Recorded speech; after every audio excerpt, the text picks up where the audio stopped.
Tonight, reading Canada's new political map after your vote. Thank you all, my friends. Same prime minister, but with less power and more obstacles. How will it work? When this government falls, we'll be ready to replace it. Rosemary's in Ottawa, Ian has the view from the west, and Adrian is in the 905. Plus, why this minority might have legs, and what a stronger Bloc Québécois really wants. At Issue is here. Also tonight, stunning testimony in Donald Trump's impeachment inquiry. And the Toronto Raptors do their part for national unity. After thrilling Canadians with a springtime title, the team raises an autumn banner. This is The National.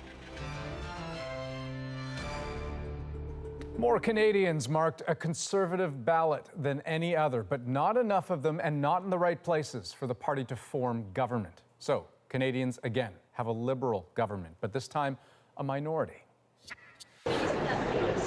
Now, the morning after, a win may feel like a win. You are sending our Liberal team back to work. But for Justin Trudeau, it will not be business as usual. The Liberals are less powerful, which could mean more for the party that came fourth. This minority government gives us a chance to be able to fight for the things that we've laid out. But this reveals the challenge, a more deeply divided Canada on political and regional lines. In Quebec, a swath of Bloc Blue. In Alberta and Saskatchewan, a Conservative sea. We'll keep holding Justin Trudeau to account, and we will keep fighting for our values and principles. Tonight, we're in Ottawa, Quebec, the 905, and the West, with reaction and an eye to what it all means for the future. Let's start in Ottawa, where, Rosie, the hard work of figuring this all out will take place. That's right, Andrew. Besides the usual work of government, which is pretty important, there'll be a lot of deal-making for the Liberals, too, to try and get things done, if not to actually survive as government. And that all comes down to just sheer numbers. That's the West Bloc there behind me. It is home to those coveted 338 seats. The Liberals, remember, they won 157, so 13 shy of that majority. So they need some friends in this parliament. And as David Cochrane explains, the NDP could fill that role. The morning after the election, the crowds are a lot smaller, and so is his government. Justin Trudeau will face a divided parliament, but a parliament that leans left. And senior Liberals say advancing progressive issues is the path to making it work. That may start with the newly diminished Prime Minister finding common ground with the newly diminished New Democrats. Well, everything is on the table. I can say that much, that we are not ruling out anything. But we're not going to negotiate that here. Seeing already spelled out as conditions for support during the campaign, the parties can likely come together on issues such as pharmacare, housing, and student debt. But Singh has very practical reasons to keep this parliament alive. Over 3 elections, the NDP has plummeted from official opposition to the fourth party, their historic breakthrough in Quebec broken by the Bloc. The party itself is also broke. Its fundraising has lagged behind the others. It mortgaged the building it owns in downtown Ottawa to pay for this election. It can't afford another one. We're going to continue to build on that support. We built up a strong foundation and we'll continue to work hard. So there is a path for Trudeau to work across the aisle. The path to filling his cabinet is less clear. Historically, every province gets a cabinet minister, but the wipeout in the West cost Trudeau key ministers in Amarjeet Sohi and Ralph Goodale. And 2 Canadians in Alberta and Saskatchewan know that you are an essential part of our great country. I've heard your frustration, and I want to be there to support you. But how to support them isn't clear. There are no Liberals to replace them in Alberta or Saskatchewan. The historic option of appointing a senator may not be an option, as Trudeau kicked the Liberal senators out of his caucus years ago and has been appointing independent senators ever since becoming Prime Minister. It's a handcuff of his own creation, just as voters have added some new restraints. David Cochrane, CBC News, Toronto. Now, Andrew Scheer faces a different challenge, justifying his failure to knock out a prime minister made vulnerable by controversy. Today, Katie Simpson was there as the Conservative leader played up what he did achieve. Andrew Scheer has no time to catch his breath After a grueling 40-day campaign, the Conservative leader is bracing for possible attacks from within. I am staying as leader of the party. We obviously are very happy with the many aspects of the campaign. We obviously wish we had better results, but we point to the fact that we won the popular vote. To prevent a leadership challenge, Scheer is spinning his loss as not so bad, highlighting the fact his party made seat gains and improved its overall popularity. More Canadians supported my platform and our team last night than any other party. Thank you. But that popularity is rooted in lopsided wins in Alberta and Saskatchewan.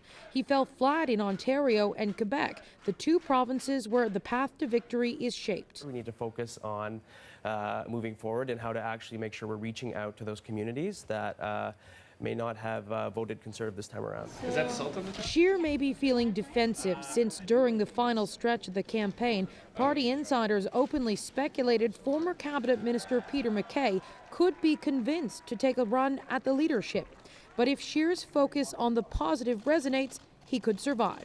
And I think Mr. Scheer did enough to keep his leadership intact. I think there's a lot of Conservatives who might have been a little bit disappointed last night, but if they were honest with themselves, that was the outcome that most of us, 2 years ago, we thought Justin Trudeau was going to be steamrolling to another majority government. Scheer and his team will now do a deep dive on what went wrong and why, particularly in Quebec and Ontario. If they can't address those challenges, there will be very little room for the Conservative Party to grow its support. Katie Simpson, CBC News, Regina. Now, of course, managing a minority government won't be the only challenge for the Prime Minister. He also will have to deal with a strong collection of Conservative premiers, many of whom oppose his policies, especially on the carbon tax. Already today, Justin Trudeau faced fresh demands. Listen, there is frustration here in the prairie provinces. Saskatchewan Premier Scott Moe wants a new deal for his province. We are at a crossroads in this nation, if you will, and that crossroads is due to the policy direction that the Prime Minister has put forward over the course of the last 4 years, and we are asking him to change that course. Alberta's Jason Kenney said he'll work with the federal government if the Prime Minister commits to completing the pipeline expansion. If he wants to strengthen national unity and the Canadian economy, then he needs to listen to the provinces that produce a disproportionate amount of the wealth in the Federation. But Manitoba Premier Brian Pallister, not exactly a friend of the Liberal government, says he's ready to work to temper Western frustration. We're going to make the country work. We work together on it. We make a commitment to it. It's a relationship. So, Andrew, obviously some of the premiers believe that they have a little more leverage with the federal government than they had just yesterday. They're going to try and use it. I should also point out, Andrew, that the Prime Minister spent much of the day calling premiers just to make sure he was on the right track with them. Okay, Rosie, and you'll be back with that issue in about 15 minutes' time. Looking forward to that. Okay, let's stay in Western Canada. And that frustration you heard from the premiers, quite apparent in the results. Take a look. The Conservatives completely shut out the Liberals in Saskatchewan and Alberta. And aside from one little speck of orange in the riding of Edmonton-Strathcona, it was a blue sweep. Now, Ian brought us those Alberta results last night, but tonight he's back in the West at home in Vancouver. Ian. Andrew, BC is another Western province where the Conservatives picked up seats in Metro Vancouver and in the interior. That's the eastern part of British Columbia that extends all the way to the Alberta border. And in that province, the results make it clear how people feel about the economy, the past 4 years, and concerns about the future. Carolyn Dunn spoke to voters there today. To say people in Devon, Alberta are angry today is an understatement. The perspective among most here is the country has again voted in a government that is hostile to oil and gas, dismissive of the province. But I am ashamed of Canada. I'm ashamed of Canadians right now. I think right now there's a lot of emotion and passion. Personally, I'm not going to stop the fight. I took my Canada flag down this morning in my backyard. Hashtag Wexit was trending on social media. That stands for Western Exit, by the way, even though it's driven mostly by Albertans. It was catching on fire on talk radio, too.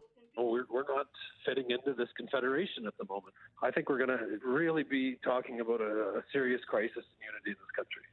This political scientist wonders if all this talk could lead to a change in Alberta's political landscape. Do you see an Alberta First type party that says, we're not going to separate, we just want the autonomy that Quebec is advocating.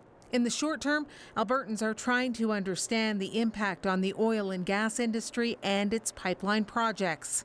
What's going to happen with the pipeline, whether it sits undeveloped, or if it gets sold, or if it gets developed improperly. Yeah, people are pretty shaken up, I think. I definitely do think they need to pay more attention to the West. I think people get pretty upset about the fact that the votes over East count for so much more. But it's not all gloom and doom. The reality is Canada's a great place to be, and we take our lumps. It's only 4 years. We'll figure it out and move on. 4 years at the most.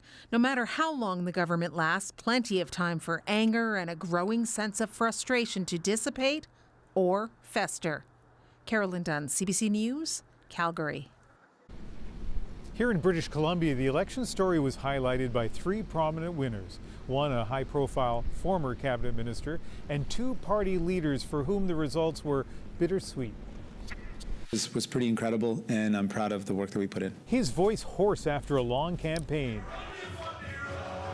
Jagmeet Singh won his seat, but the NDP lost 15, most in Quebec. We're never going to give up. We're never going to give up on Quebec. And Singh says he feels no pressure to quit. Not at all. BC is also home to the Green Party leader, and Elizabeth May had high hopes. The chances that we are going to take all 7 seats on Vancouver Island are excellent. In the end, they held 2, plus gained 1 in New Brunswick. I think as a result of this election campaign, we have many more people who could see themselves as in leadership roles. The surprise of the night was here in Vancouver, that little gray spot, the riding of Vancouver-Granville, now home to the country's sole independent MP, Jody Wilson-Raybould. Of course, Wilson-Raybould was a central figure in the SNC-Lavalin affair, and as she returns to Ottawa and with the minority government, we'll be watching to see if the opposition tries to put that issue back on the political agenda. For now, back to Andrew in Toronto. Okay, Ian. So here's a question. What does this election result mean for you? The Liberals made promises throughout the campaign to make life more affordable for Canadians. Peter Armstrong takes a look at how some key promises might become reality in this new political landscape. Even this minority government will have a major focus on your pocketbook. One key Liberal platform promise would cut taxes for Canadians in the lowest tax bracket. They say the measure will pull 40,000 Canadians out of poverty and save the typical family $585 a year. The Conservatives had a similar policy, so the government should enjoy support. The Liberals will probably push ahead with promises to lower cell phone bills. And the details are vague, but the Liberals vowed to cut bills by 25% within 4 years. You are sending our Liberal team back to work, back to Ottawa with a clear mandate. We will make life more affordable. It's easy enough to find common ground. Both the NDP and the Liberals had plans to give a break to those with student loans. The NDP promised to remove all interest on federal student debt. The Liberals promised to increase Canada's student grants and give students more time to repay those loans. Both left-leaning parties promised to create hundreds of thousands of new childcare spaces. I'm hoping that Mr. Trudeau respects the fact that there's a minority government now, which means we've got to work together. Politics can be ugly and divisive, but hope always seems perched on a not-too-distant horizon. The majority of MPs in the House of Commons support the basic idea of a national pharmacare program. Trudeau made some vague promises toward implementing pharmacare. It would be unwieldy and immensely complicated just to get support among federal parties. Then the government would have to negotiate a deal with the provinces. And if you think the Commons is divided, just look at the political map of this country right now. Peter Armstrong, CBC News, Toronto. Okay, we're back in 2 minutes with more election coverage. At Issue is standing by. We'll also head to Quebec, where the Bloc had a big night. But how much power will they have in Ottawa? And up next, we'll head out to those all-important ridings surrounding Toronto, the 905. Adrian. Andrew, I'm in Mississauga tonight. Voters here and across this area paved the way for that Liberal victory. Just one riding changed hands. We'll take you there. We're back in 2.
Welcome back. I'm standing in one of the battlegrounds that helped to clinch Justin Trudeau's minority victory.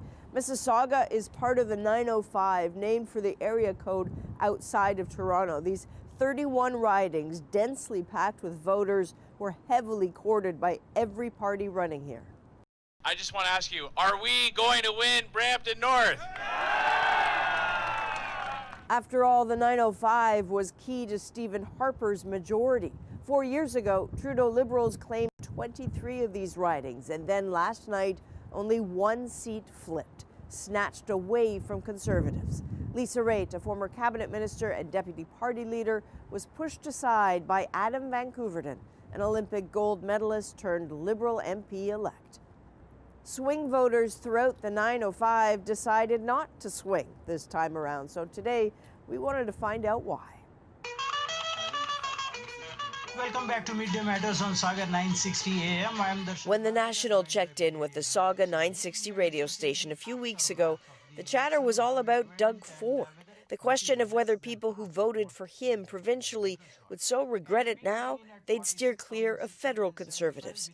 That was Amit Singh's prediction then. He's sure it came true. They'd seen that movie before. They had, and they saw the ending of that movie. They didn't like it, so that's why things went the way they went. For their Mississauga and Brampton audiences calling in today, So I myself was very surprised, but I feel like fear played a huge factor in it. the talk wasn't of how the Liberals earned votes here, but how Conservatives failed to capture them. Darshan Maharaja, an accountant, thought the socially and fiscally conservative voters here would choose differently. He maintains the party was complacent. They could have made a better effort, maybe selected better candidates, and gone about their campaigning in a different style. The basic knocking on doors approach. Absolutely. Door knocking might be what made the difference for Liberal Adam Van Couverden in the 905 riding of Milton. That he would unseat Lisa Raitt, vying for her fourth term, was hardly expected. The scale of his win, by some 8,000 votes, took even him aback. What surprised me yesterday was the margin. We were, working on a campaign that was going to be won or lost by hundreds of votes. People came out to vote.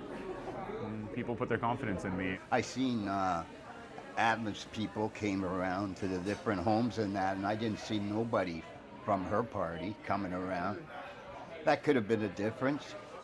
Good spot for Vancouverton to have a morning coffee, largely welcomed and supported by people who kept telling him his enthusiasm made the difference. I think that things had become stale and she'd been in her position for so long that people wanted to change.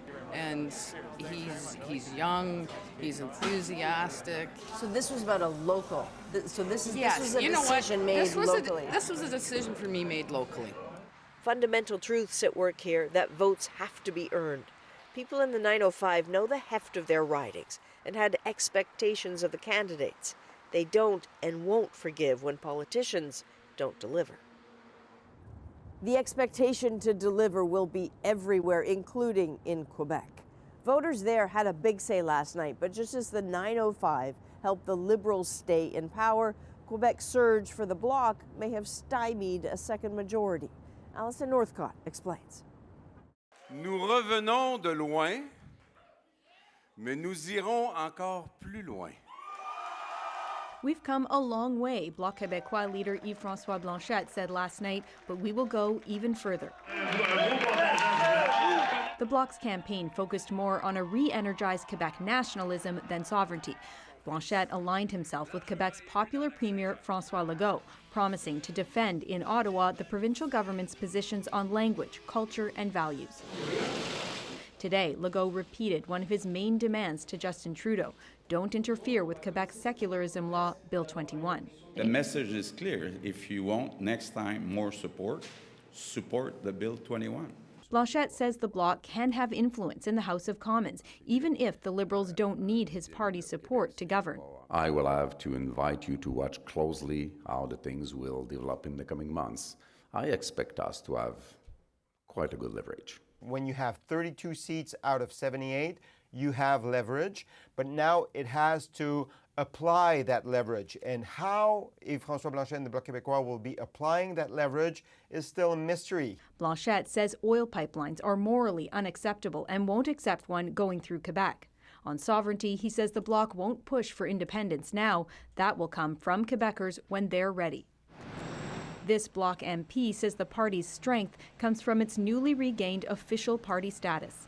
For the last 4 years, we have to beg for a place in the committee, to beg the right to maybe change something in the bill, and most of the time it was just no. Blanchet says he wants the Prime Minister to reconvene Parliament quickly so he and his MPs can get to work on Quebec issues. Alison Northcott, CBC News, Montreal. Later, we're turning our moment over to you, the voter. What do you want from this minority government? For now, though, back to Ottawa and Rosie. Thanks, Adrian. Now that they've had a whole day to digest the results, the at-issue panel can't wait to weigh in again. Where does Justin Trudeau go from here? They are up next.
A minority government brings, of course, a new reality for Justin Trudeau, one with new challenges in a more divided country. So just how will he govern? At Issue is back for a special Tuesday edition after a marathon election special. We should have just spent the whole night together, you guys. Chantal Hébert, Andrew Coyne, and Althea Raj, they are all still in Toronto tonight, and I'm here back in Ottawa.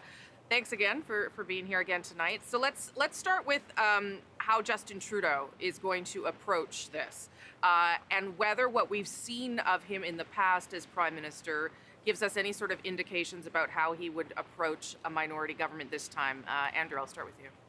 I don't think we've seen a great deal. I mean, he hasn't had this situation in the past. I don't think on his track record that conciliation and mediation is necessarily his strong point.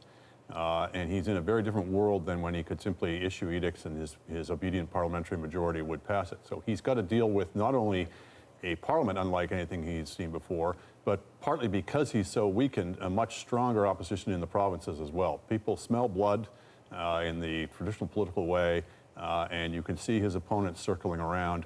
This is going to test all of his political skills. Okay, well, I'll get to the provinces in particular because they were all certainly sharpening their knives today. Althea, what do you think about what we know of Justin Trudeau and how that might indicate how he's going to move forward on this? I think there is a part of him that likes to be Captain Canada, and we saw that in the last bit of the election with him going to Calgary, for example, not a place that Liberals really thought realistically they were going to win seats, but they wanted to send a message. So I think that he is going to, and I say this perhaps like hopefully, try to bring the country together, because we didn't see that in the speech last night. I don't think that he needs to form a coalition or a type of fixed agreement with any of the parties in the House of Commons. His minority is actually pretty strong. And case by case, you can see where the NDP, the Greens, even the Bloc would have an interest in supporting his agenda. I would have said even the Conservatives, except for Mr. Scheer's speech earlier today, it doesn't seem like Mr. Scheer wants to work with Justin Trudeau at all. So I would be surprised that the Conservatives actually support some of the legislation where, frankly, there's kind of an overlap in their platforms. You know, like on maternity benefits, for example, you could see a scenario where perhaps the Conservatives could come on side, but I don't see that at the moment. So Chantal, after a little bit of sleep, have you had any more thoughts on how Justin Trudeau might approach all of this? Well, I think he was lucky that the NDP got enough seats that the two of them together actually work out to a majority, which basically means that he doesn't have to wake up every morning wondering what the Bloc Québécois is thinking about everything. And that makes his life a bit easier. In the past, caucus management, when you have a minority government, has tended to become a bit easier because most members do not want to go in an election. I can name one premier, Bill Davis, who had the minority government, 2 in a row actually, who actually enjoyed it more because it kept the more extreme elements of his caucus in line than the majority rule, which he found a bit boring. So I think there's plenty of grounds in this parliament for Justin Trudeau, if he does what he needs to do, to make it work and to make it work for a long time. The NDP, the Green Party, the Bloc, none of them is keen to go back in an election and lose that position of influence. They're all broke. And there is, frankly, no, unless you manufacture it, no real reason for that to happen.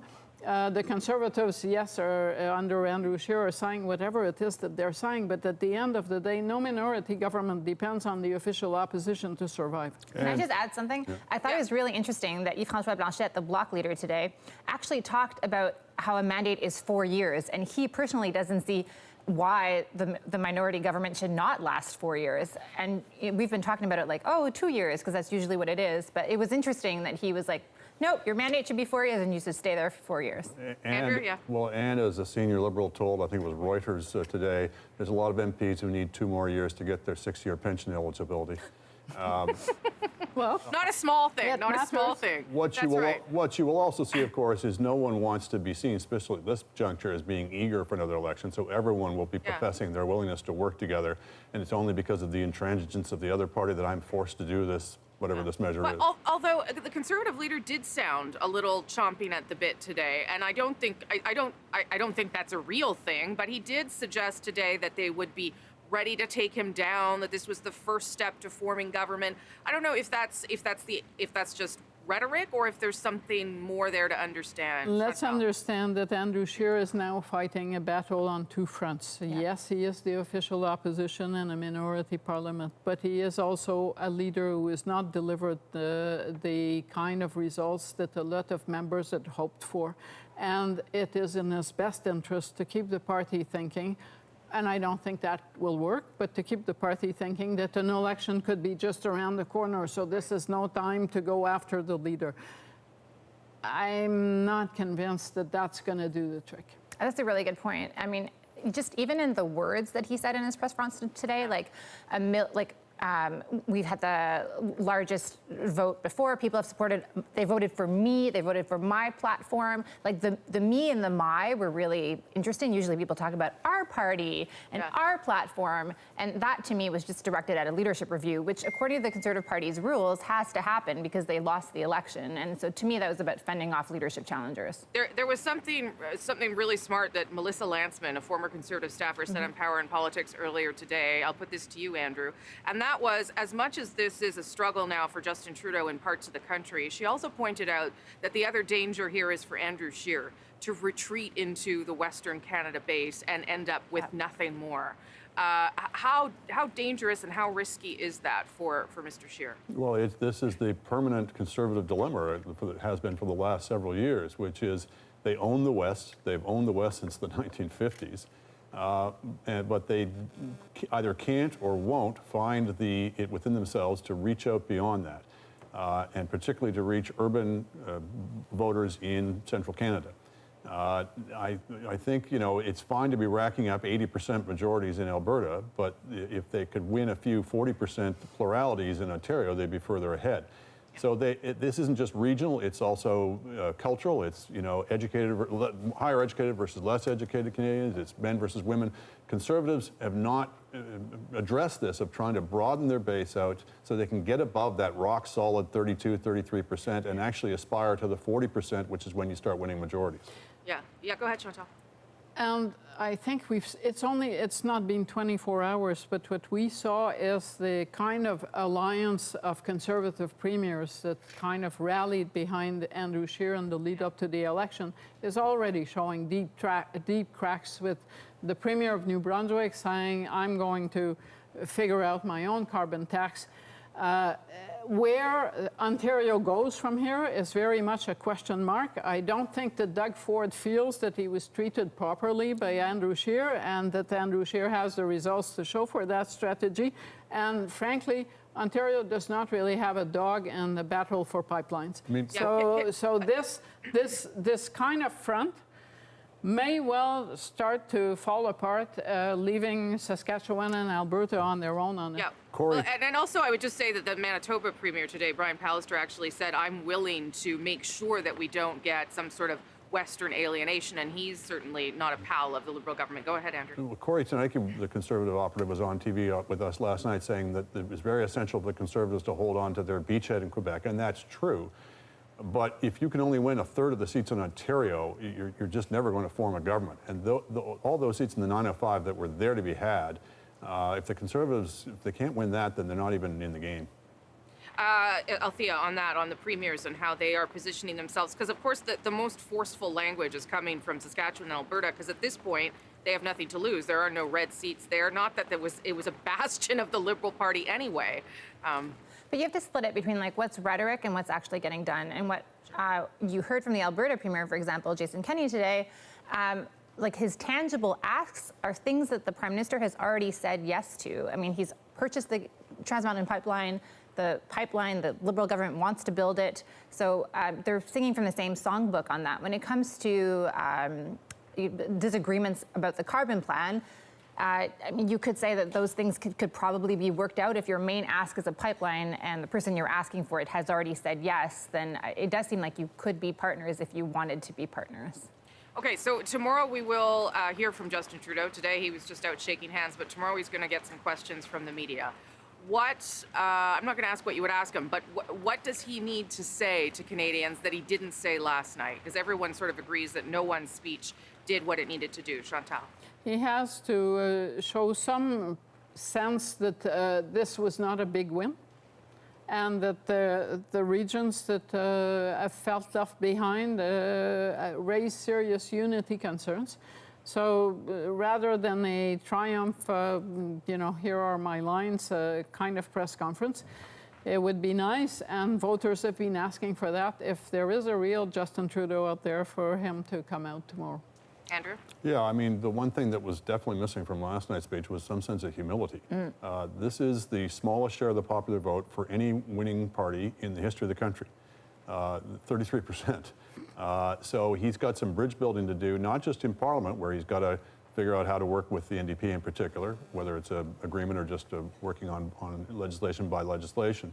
But he's also got to build out in the country. He's got to restore his credibility and cachet with the country at large. It's one thing to have seats, and that's important, but you've also got to have a sense that the country is behind you, that you've got the wind at your back. In the early part of his first term, when he was riding high in popularity, that's when he had his best successes with the premiers in particular. And right now, he's not something they're particularly afraid of. Althea. As a humility, of course. I mean, the speech last night was like a speech he would have given if he'd won a majority. That is something I think he needs to recognize, that a lot of people did not vote for him. But also I think he needs to address the fact that nobody in Saskatchewan and nobody in Alberta voted for him. And what is he going to do about that? National unity with Quebec, but also with Western Canada. Okay, thanks everybody. Thanks for coming back again tonight. And don't worry, I'm going to make them come back again on Thursday, because it's a busy week and there's lots to talk about. So I'll see you all then. Thank you. Thank you. Before we go, be sure to subscribe to At Issue, the podcast edition, of course. Look for it on iTunes, any major podcast app, our website, cbcnews.ca/thenational. The election may be over, but Elamin Abdul-Mahmoud and I still have more episodes of Party Lines coming your way on Thursday. We'll break down what happened. You don't want to miss that either. And do stay with us. Coming up, politics south of the border. The Trump impeachment inquiry heard disturbing testimony today from a key witness, the top U.S. diplomat in Ukraine.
A rising Saskatchewan curler has died in childbirth. Allie Jenkins had just delivered a little girl.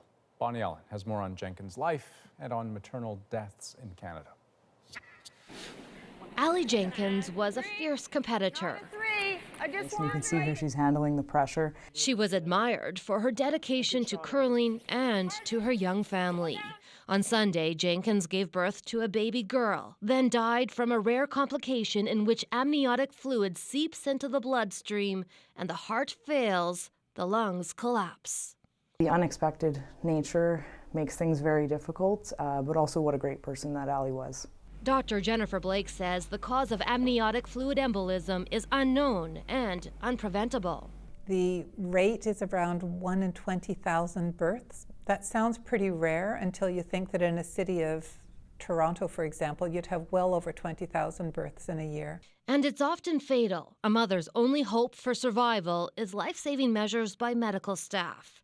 Blake says the country needs a better way to track and reduce all maternal deaths during childbirth. I don't think most Canadians realize that we don't have the system to get the data. She believes if that happened, more deaths could be prevented. Back in Saskatoon, Ali Jenkins' teammates and friends are reeling. I didn't want to believe it because honestly, Ali is such a strong person. Like she was such a force. Curling community has lost a great one. She brought it every time. They're raising money to support her husband, Scott, and their 3 children, including Jenkins' newborn daughter, Sydney, who is still in intensive care. I think she's a little fighter, and I think she gets that a lot from her mom. Bonnie Allen, CBC News, Regina. In the U.S., a key witness in the presidential impeachment inquiry gave some damning testimony today. But what's grabbing more headlines is Donald Trump's comments about the inquiry itself. As Susan Ormiston tells us, he compared it to a lynching. It is a particularly incendiary comparison, and it drew political blood. How dare the president compare lynching to impeachment? How dare he do this? Does he not know the history of lynching in this country? Does he not know that thousands of African Americans were lynched, mob violence? More than 4,000, mostly African Americans, were lynched in the U.S. up to 1968, a visceral, painful chapter, which the Senate Majority Leader recognized. Given the history in our country, I would not compare this to a lynching. That was an unfortunate choice of words. But still, in today's dark politics on Capitol Hill, Trump had some support. When it's about Trump, who cares about the process, as long as you get him? So yeah, this is a lynching in every sense. This is un-American. This on the day Bill Taylor, acting ambassador to Ukraine, was a key and lawmakers say a damning witness at the impeachment inquiry, drawing a clear connection between Trump withholding military aid to Ukraine and promises to investigate the Biden family's dealings in the country.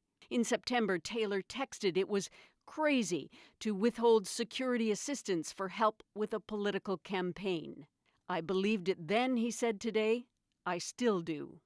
Bill Taylor detailed how President Trump made it clear that Ukraine's president would not get a visit to the White House or security aid unless he pledged publicly to investigate Trump's political rival. Tonight, the White House said that's triple hearsay and a political smear. Susan Ormiston, CBC News, Washington. Okay, still to come. How do you cap off a championship season? 5, 4, 3, 2, 1.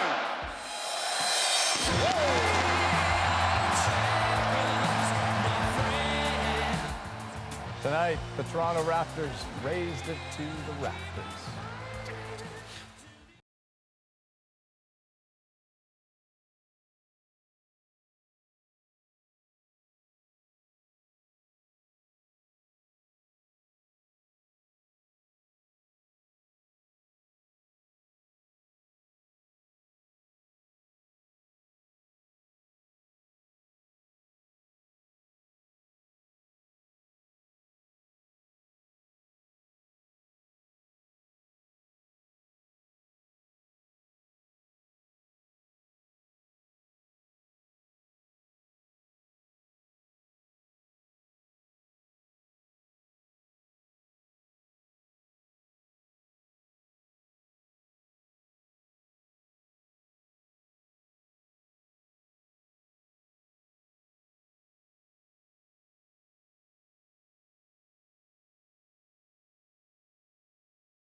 I'll come back to Vancouver. It was a difficult day for several Canadian families involved in the Ethiopian Airlines crash. You know, it's just a long, protracted process of trying to find closure. After a 7-month wait, relatives returned home with the remains of loved ones who were killed last March.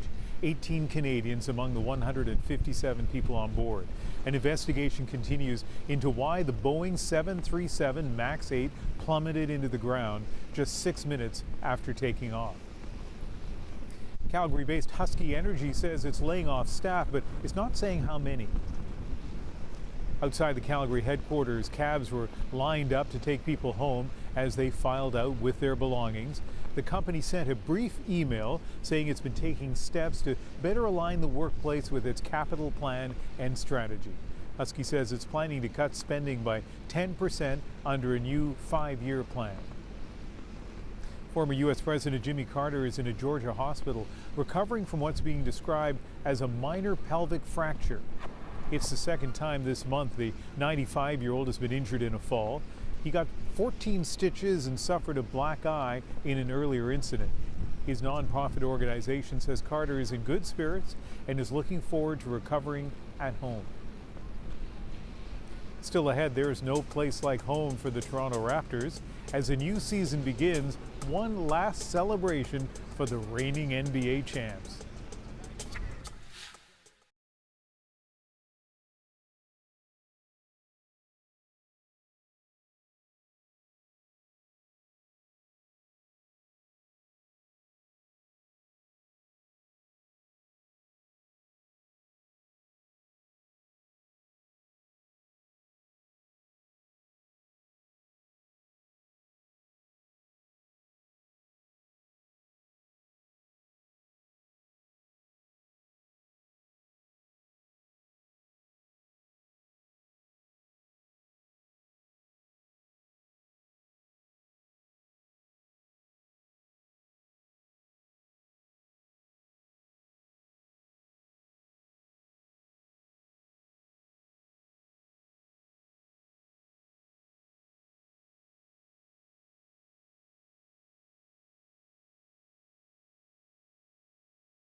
A big night for the Toronto Raptors. The franchise's 25th anniversary season has begun under a championship banner, a sellout crowd elated to see their heroes in action and hungry for a return trip to the playoffs. Question is, can they do it without Kawhi Leonard? Here's Jamie Strachan. Let's do it again! In now famous Jurassic Park, it seems like the party never stopped. Been a Raptors fan for 25 years, so this was a long time coming, and I had to be here. I couldn't miss it. See the banner raise tonight. Canada, the NBA title! You have to admit, it still has a nice ring to it. Defending NBA champs. The euphoria of last season's improbable title still washes over Raptors Nation. This championship banner can never be taken away. That banner is there forever in this franchise's history, no matter what. That's really, really, really cool. On opening night, rings for the players and glitzy replicas for the fans. What are you gonna do with that ring? Wear it all the time, obviously. I've been coming to games since I was 7 years old with my uncles, my grandpa. You know, not all of them could be here for this moment, but for me to get this ring means a lot. It means a lot. To begin the season, there's optimism. We believe that we could be really, really good and, chase that gold ball again. And that's the only reason we play is to win a championship. But this is a different team. The Toronto Raptors! Mercurial superstar Kawhi Leonard is gone off to Los Angeles after spurning the chance to pursue another ring north of the border. I don't like to live with a chip on my shoulder, or I don't really like to talk about that. I just say I flip it and say it's more of a chance to prove ourselves right. The Raptors hope to be competitive, but odds makers say 12 other teams have a better chance of winning an NBA title. The rest of the season will decide that. Tonight was about celebrating and keeping the party going. Jamie Strachan, CBC News, Toronto. Now, a side note, some good news for Raptors president Masai Ujiri. You remember that courtside incident from Game 6 of the NBA Finals? Well, sounds like it's been resolved. To recap what happened, Ujiri was trying to make his way to the floor when he and a security guard got into an altercation. Now the local county district attorney's office has confirmed Ujiri will not be charged over what happened. Okay, yesterday, Canadian voters had their say. Tonight, there are moments. I don't think anybody comes away from an election fully satisfied.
This election was all about voters being heard. Your vote, your voice, your say, and as the results poured in, you reacted. So we want to hand the end of tonight's show over to you. Reflections from Canadian voters the day after the election. That is our moment.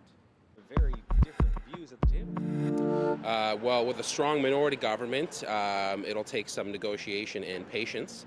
And hopefully we are not called to the polls too soon. I didn't stay up for them. I think the Liberals won minority government, right? Canada said, hey, we want Trudeau, but we don't trust him as much as we used to. It's like a privilege to be able to vote, so yeah, once you get your citizenship. The people spoke. That's all we can say. The people have spoken. There's not one party have all the power, and smaller party can have a say. I think it's wonderful. I don't think anybody comes away from an election fully satisfied. It's politics, eh? You just never know. I think it was about what I expected. I think we're in a critical time as a country, and I think we need to look for solutions together. I wasn't surprised with the results, but it just leaves me feeling not knowing now what we can expect moving forward. I guess that's what everyone's asking themselves, and we'll find out in the next couple of days. My favorite part of an election night is I don't know what people have decided. So it's sort of like Christmas, finding out how Canadians have voted and what they've chosen. And last night was just like that.